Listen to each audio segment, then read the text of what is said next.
Asbestos. Actually stone, it is made up of tiny but extremely strong and flexible fibers. And so asbestos cement took its place with other sidewall materials.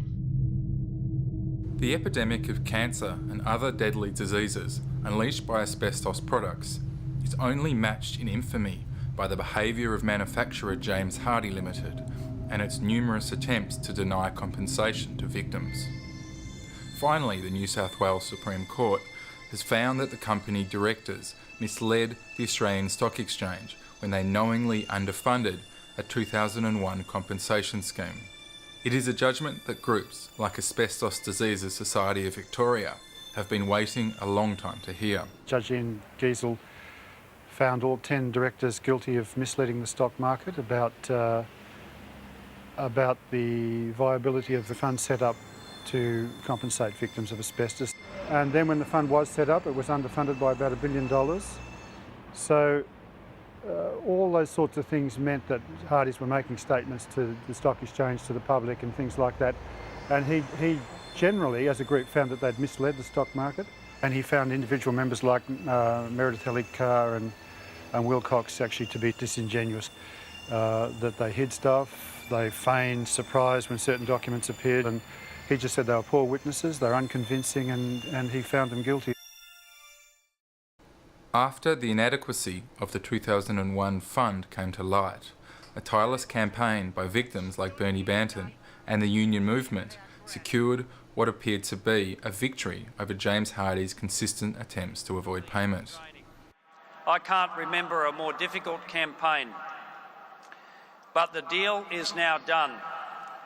The agreement will see as much as $4 billion paid to victims over the next 40 to 50 years. This is by far the largest compensation settlement in Australia's history, and it shows what the Labor movement can achieve.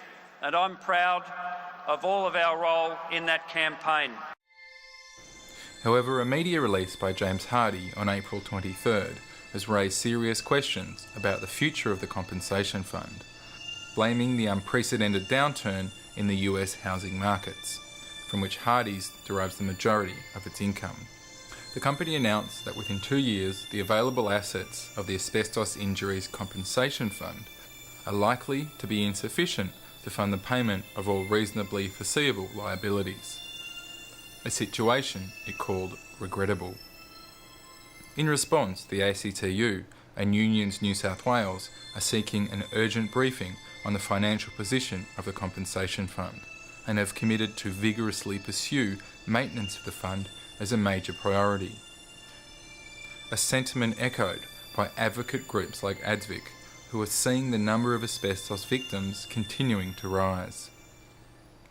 The bottom line for us is our members, and we're saying look for that money, chase the money, because we're not absolutely convinced that it has evaporated in the way that Hardie's is saying. So most of the people we deal with now have been through the court process, so that's not such a big issue. But what our concern is that the incidence of mesothelioma is not diminishing, it's increasing. So they're up to now 800 diagnoses and deaths a year from mesothelioma alone. And then when you add in the other asbestos cancers, which are not very compensable, the figure goes up to around 3,000 people a year. So the epidemiological research says, it'll plateau out maybe in 3 or 4 years, but there's another growing concern. It is to do with asbestos in domestic homes.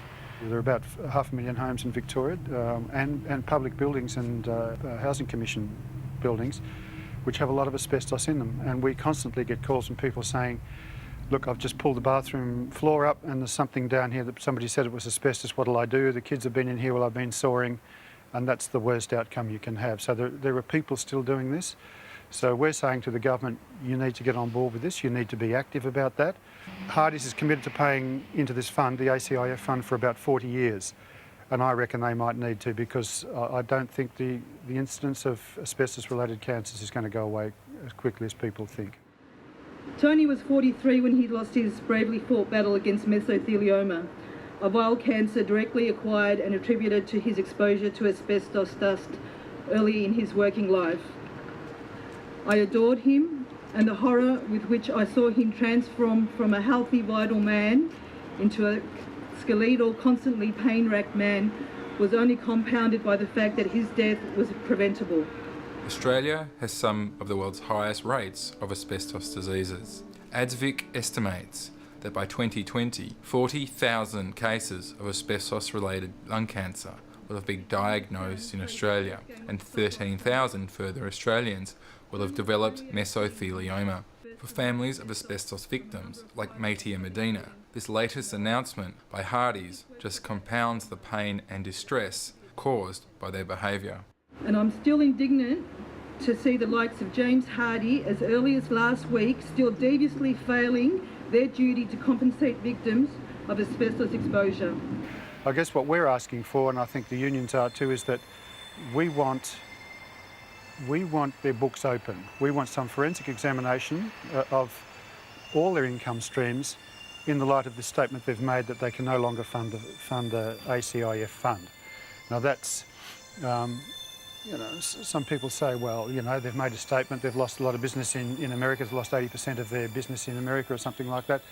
It stands to reason that they don't have any money, but we feel that after all the kind of deceit, and I use the word advisedly because that's how I think most people see it, they've had, the media has given them a bit of a flannelling, and I think most of the community don't have much regard for James Hardy.